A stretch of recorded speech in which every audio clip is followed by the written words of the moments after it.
Stock మార్కెట్లో invest చేసి మీ డబ్బులు డబుల్ చేసుకోవాలనుకుంటున్నారా? విజయవాడలో జరిగే సుందరరామిరెడ్డి గారి లైవ్ సెమినార్ కి అటెండ్ అవ్వండి. నమస్కారం అలగారి రవీంద్రనాథ్ గారు. నమస్తే అండి శ్రీ గారు. సైఫ్ అలీ ఖాన్ అటాక్ ఇన్సిడెంట్ కి సంబంధించి మనం రోజుకు ఒక ట్విస్ట్ అయితే చూస్తూ ఉన్నాం. అందులో భాగంగానే ఇన్వెస్టిగేషన్ చేసే ప్రాసెస్ లో ఫింగర్ టిప్స్ మిస్ మ్యాచ్ అయ్యాయని, అలాగే దాంతో పాటు ఒక్కరు కాదు ఇందులో ఒక్కరికంటే ఎక్కువ మంది ఇన్వాల్వ్మెంట్ ఉంది అని మనం వింటూ ఉన్నాం. దీనికి సంబంధించిన అప్డేట్స్ ఏంటి సార్? సైఫ్ అలీ ఖాన్ గారి ఇష్యూ సంబంధించి ఏదైతే ఉందో రోజుకు ఒక కొత్త అప్డేట్ అయితే వస్తుంది. అవును, మనం కొన్ని వీడియోస్ కూడా చేసాం ఆల్రెడీ. మనం ఏదైతే ముందు డౌట్ పడుతూ వస్తున్నామో దీనికి సంబంధించి రకరకాల స్పెక్యులేషన్స్, రకరకాల డౌట్స్ ఏదైతే మనం మాట్లాడడం జరిగిందో దీనికి కంటిన్యూస్గా ఇది ఒక డైలీ సీరియల్ లాగా అయిపోయింది. చివరికి పబ్లిక్ని ముంబై పోలీసులు ఏమైనా పిచ్చోళ్ళు చేస్తున్నారా అన్నట్టుగా తయారైంది పరిస్థితి. ఎందుకంటే ఎవరైతే వీళ్ళు ఐడెంటిఫై చేసినటువంటి ఒక నిందితుడిగా అనుమానిస్తున్నటువంటి వ్యక్తి ఎవరైతే ఉన్నారో మహమ్మద్ అష్రఫుల్ అహ్మద్ అని, ఇతను బంగ్లాదేశ్ జాతీయుడు అని చెప్తున్నటువంటి వీళ్ళందరూ కూడా ఈ రీసెంట్గా నిర్ణయం జరిగిందంటే మొత్తం 19 సెట్లు ఫింగర్ ప్రింట్స్ తీసుకున్నారు.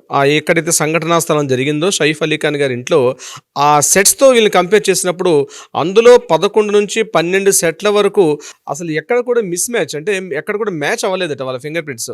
అంటే వీళ్ళు పట్టుకుని ఇప్పటికే ముగ్గురిని పట్టుకున్నారు. అందులో ఇద్దరిని ఐడెంటిఫై చేసి వీళ్ళు కాదని చెప్పి పంపించేశారు.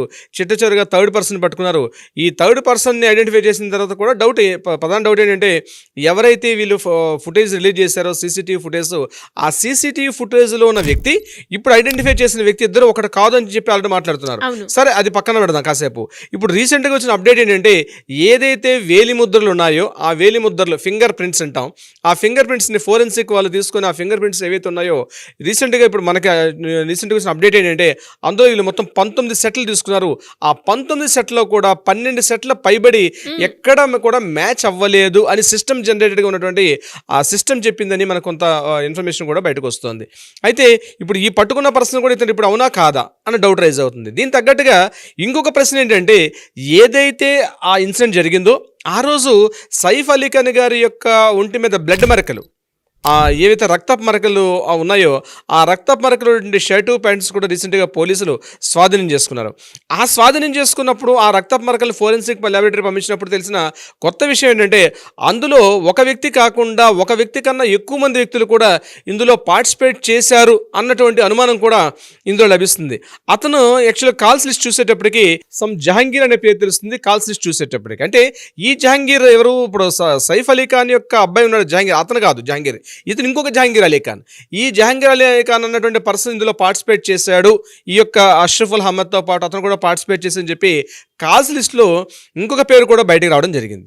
ఇప్పుడు ఈ యొక్క ట్విస్ట్ ఏంటంటే ఇతను కలిసి ఇప్పుడు ఎవరైతే అహ్మద్ అని చెప్తున్నాడో ఈ పర్సను, అదేవిధంగా ఇప్పుడు ఎవరైతే కాల్స్ లిస్ట్లో ఉన్నటువంటి పర్సను, వీళ్ళిద్దరూ కలిసి అటాక్ చేశారా అని కూడా కొత్త అనుమానాన్ని ముంబై పోలీసులు వ్యక్తపరుస్తున్నారు. ఏదేమైనప్పుడు కూడా ఫోరెన్సిక్లో ఆ బ్లడ్ శాంపిల్స్, అదేవిధంగా ప్రధాన ఇంకొక ఇంపార్టెంట్ పాయింట్ ఏంటంటే ఏదైతే వాడబడినటువంటి ఆయుధం ఏదైతే ఉందో, ఏ వెపన్ అయితే ఉందో, ఆ కత్తి అయితే ఏదైతే ఉందో ఇప్పటిదాకా ఆ ఆయుధాన్ని వీళ్ళు ఐడెంటిఫై చేస్తే ఈ క్షణం మనం ఇప్పుడు వీడియో చేస్తున్న వరకు కూడా దానికి స్వాధీనం చేసుకోలేదు.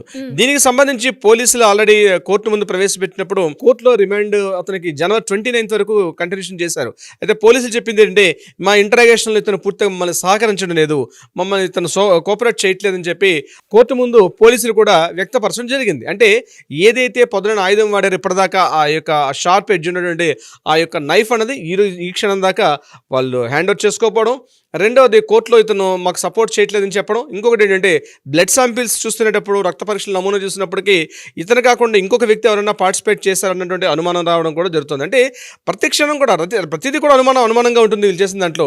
అంటే ఇప్పుడు మన కన్ఫర్మేషన్ ఏమొచ్చిందంటే ఈ ఒక్క పర్సనే కాదు, ఇతనితో పాటు గ్రూప్ ఆఫ్ పర్సన్స్ మరికొంతమంది కూడా ఇందులో పార్టిసిపేట్ చేశారు అని కూడా ఇన్ఫర్మేషన్ పోలీసులు తెలియపరుస్తున్నారు. దాని మీద సంబంధించిన ఇన్ఫర్మేషన్ కూడా పూర్తిగా కూపీలాగుతున్నారు.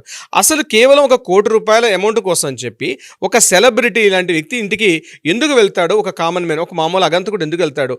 ఆ ₹1 అది కూడా ఫస్ట్ ఫ్లోర్ కూడా కాదు, ఎక్కడో 11th ఫ్లోర్లో పూర్తి కట్టుదిట్ట ఉన్నటువంటి ఇటువంటి ప్రదేశంలో ఒక వ్యక్తి వచ్చి దీన్ని పూర్తిగా ఇట్లా చేశాడని చెప్తే నమ్మశక్యంగా మీడియాలో వస్తున్న వార్తా కథనం ఎక్కడ కూడా నమ్మశక్యంగా అయితే మనకి ఎక్కడ అనిపించట్లేదు. ముంబై యొక్క పోలీసుల యొక్క ప్రవర్తన ఏదైతే ఉందో ప్రతిక్షణం కూడా అనుమానాస్పదంగా అయితే ఉంది. ఇంకొక ఇంపార్టెంట్ పాయింట్ నేను మీకు చెప్పే ప్రయత్నం చేస్తానండి. ఈ బంగ్లాదేశ్ జాతీయుడు ఎవరైతే ఉన్నారో ఇతను వీళ్ళ ఫాదర్ కూడా చెప్తూ పోలీసులు చేసినట్టు ఆ పర్సన్ మా అబ్బాయి ఇద్దరు ఒకటి కాదు, పోలీసులు కావాలని చెప్పి ఇందులో ఇరికించారు మా వాడు already is very clean chit. మా అబ్బాయి రీసెంట్గా కలకత్తా వెస్ట్ బెంగాల్ ఎప్పుడైతే మాకు బెంగాల్ వచ్చి రాజకీయ పరిస్థితులు కాస్త ఇబ్బందులు అయ్యి మా ఇల్లు గడవలేని పరిస్థితి ఉన్నప్పుడు మా అబ్బాయి వెస్ట్ బెంగాల్ వెళ్ళడం జరిగింది. వెస్ట్ బెంగాల్లో ఒక హోటల్లో జాబ్ చేస్తున్నాడు. కానీ అంతకన్నా ఎక్కువ శాలరీ వస్తున్న ఉద్దేశంతో ముంబై రావడం జరిగింది. ముంబైలో ఆ బాంద్రా ప్రాంతంలో ఉండడం జరిగింది. ఆయన వేరే హోటల్లో పనిచేస్తున్నాడు. అక్కడ తను చేసిన పనికి మెచ్చి కూడా ఆ మేనేజ్మెంట్ కూడా రీసెంట్గా ఒక రివార్డ్ ఇచ్చారు. మా వాడు దీనికి సంబంధం లేని వ్యక్తి అని చెప్పి కూడా చెప్పడం జరుగుతుంది. అంటే ఈ వార్తా కథనాలు మాట్లాడుతున్నప్పుడు సందర్భంలో కరీనా కపూర్ యొక్క పాత్ర ఏది ఎంతవరకు ఉంటుంది, కరీనా కపూర్ గారి యొక్క పాత్ర కూడా కొంత సస్పెక్ట్ చేస్తూ మీడియాలో ఒక్కసారి ఉవ్వెత్తున వార్తా కథనాలు పెరిగినప్పుడు దీన్ని కౌంటర్ పాయింట్ చేస్తూ ట్వింకిల్ కన్నా యాక్టర్ ఆవిడ కూడా ఒక ట్వీట్ చేశారు. అసలు ఇటువంటి పరిస్థితుల్లో ఒక ఫ్యామిలీకి ఒక ఫ్యామిలీని పాయింట్అవుట్ చేస్తూ, ముఖ్యంగా కరీనా కపూర్ని పాయింట్అవుట్ చేస్తూ ఇట్లాంటి వార్తా కథనాలు రావడం కరెక్ట్ అయిన విషయం కాదు.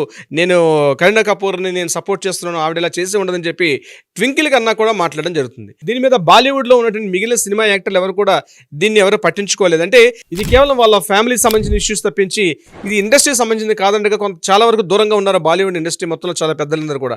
అయినప్పటికీ కూడా ట్వింకిల్ కన్నా గారి యొక్క ట్వీట్ ఏదైతే మార్నింగ్ చేశారో దీని మీద కొంత చర్చనీయాంశం అవుతుంది. ఎందుకంటే ఇప్పుడే రెస్పాండ్ అవుతున్నారు. అంటే కరీనా కపూర్ని సపోర్ట్ చేస్తూ ట్వింకిల్ కన్నా గారు మాట్లాడారు. అంటే అది కూడా వార్తా కథనాలు బాగా వచ్చేసాయి పూర్తిగా.